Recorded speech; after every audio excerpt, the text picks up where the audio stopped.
Have you ever woken up from a terrible night's sleep and thought, it must have been something I ate? Well, believe it or not, it actually might be. I'm Dr. Jacqueline Tolentino, a board-certified family physician and wellness expert. Many of my patients come to me with sleep issues, and while they've often considered caffeine intake, bedtime habits like staying up too late, and stress, what people don't usually think about is the relationship between what they eat and how they sleep. The goal of a good night's sleep is to wake up feeling completely rested and refreshed and ready to tackle a new day. In order to do that, our bodies need the appropriate fuel to fully go into sleep mode. Otherwise, you won't sleep as deeply and your body won't be able to completely recharge. The food choices you make to fuel your rest are part of something that's called sleep hygiene, the practices and habits that help to ensure that we get enough of the high-quality sleep that our bodies need to function properly.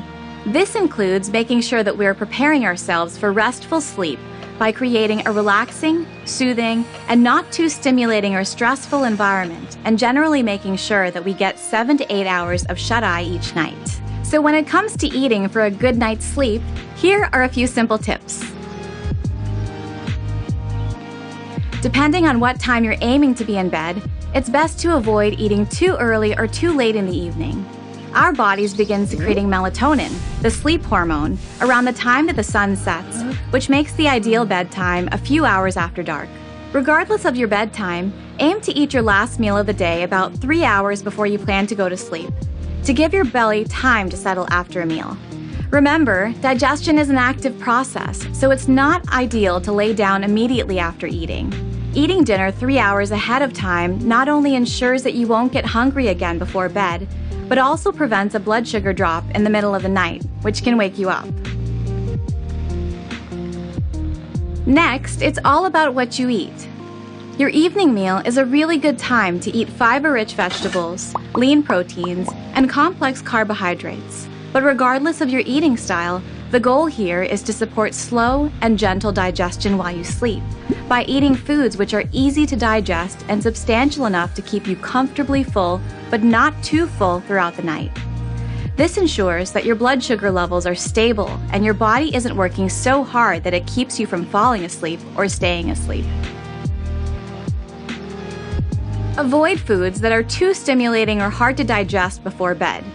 This means taking it easy on sugar and high-fat foods. Foods high in sugar can cause your blood sugar to spike and then crash, leading to altered sleep patterns, sometimes causing you to wake up in the middle of the night.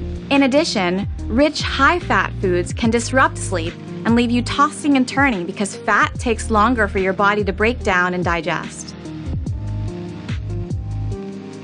And finally, be mindful of consuming caffeine and alcohol too close to bedtime because they can also disrupt your sleep. So when it comes to caffeine, timing is important.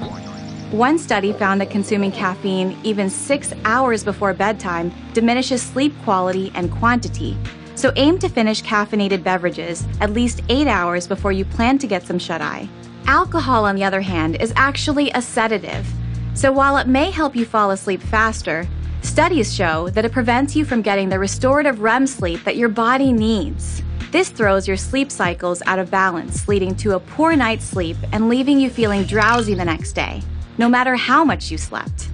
Now that you understand the connection between what you eat and how you sleep, notice the effects your eating habits have on the quality of your sleep. And remember, everyone is different, so the more you pay attention to yourself in this way, the easier it will be to make food decisions that will best fuel your body for sleep. I'm Dr. Jacqueline Tolentino, and thanks so much for watching.